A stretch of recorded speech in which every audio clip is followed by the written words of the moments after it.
मुंबईमध्ये मराठी भाषेवरून वाद सुरू असताना मुंबईमध्ये असलेल्या हॉटेल्स, उपाहारगृह आणि दुकान मालकांनी मेन्यू कार्ड मराठीमध्ये करण्याची मागणी करण्यात येते आहे। दुकानांवरती मराठी पाट्यांच्या पाठोपाठ मुंबईमध्ये असलेल्या हॉटेल्स, उपाहारगृह, दुकान मालकांनी मेन्यू कार्ड मराठीमध्ये करण्याचा आग्रह ठाकरेंच्या सेनेनं केलाय। ठाकरेंच्या कार्यकर्त्यांनी फोर्टमधील हॉटेल्समध्ये जाऊन या संदर्भात पत्रक दिलं। ठाकरेंच्या शिवसेनेनं जिल्हाधिकाऱ्यांना या संदर्भात पत्र दिलंय।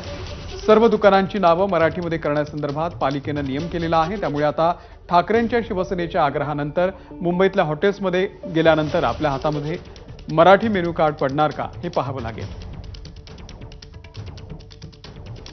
एक मराठी समाज किंवा मराठी भाषिक म्हणून आम्ही दुकानदारांना, हॉटेल रेस्टॉरंट धारकांना आम्ही विनंती करत आहोत, आपण धंदा अवश्य करावा, आम्ही पण तुमचे ग्राहक आहे। पण हे तुम्ही मेनू कार्डचे छापलेले हे इंग्लिशमध्ये, हे आपली भाषा आहे का? तुम्हाला इंग्लिशमध्ये बोलता येतं का? मी बोलतो इंग्लिशमध्ये, तुम्ही बोलणार का? मग जर तुम्हाला समजत नाहीये मग तुम्ही हे मेनू कार्ड का इंग्लिशमध्ये छापलेले आहे? तर तुम्ही मेनू कार्ड आम्ही तुम्हाला धरा आमचं पत्र, आम्ही जिल्हा अधिकाऱ्याला आणि आपण म्युनिसिपल आपले कमिशनरला पण दिलेलं आहे। एक धरा इथं म्हटलेलं आहे की आपण इंग्लिशमध्ये अवश्य ठेवा, हिंदीमध्ये पण अवश्य ठेवा, पण मराठीमध्ये पण मेनू कार्ड आपण ठेवा।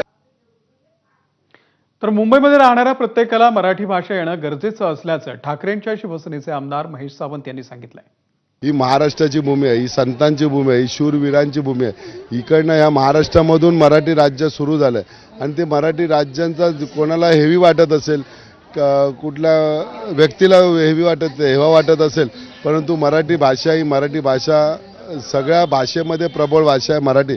मराठीमध्ये बोलणं, मराठीमध्ये चालणं, मराठीमध्ये मेनू कार्ड, दुकानदारांच्या पाट्या मराठीत असणे अतिशय महत्त्वाचं आहे, कारण आपण मुंबई आणि महाराष्ट्रामध्ये राहतो। यासोबत बुलेटिनमध्ये घेतो एक छोटासा ब्रेक। पाहत रहा एबीपी माझा।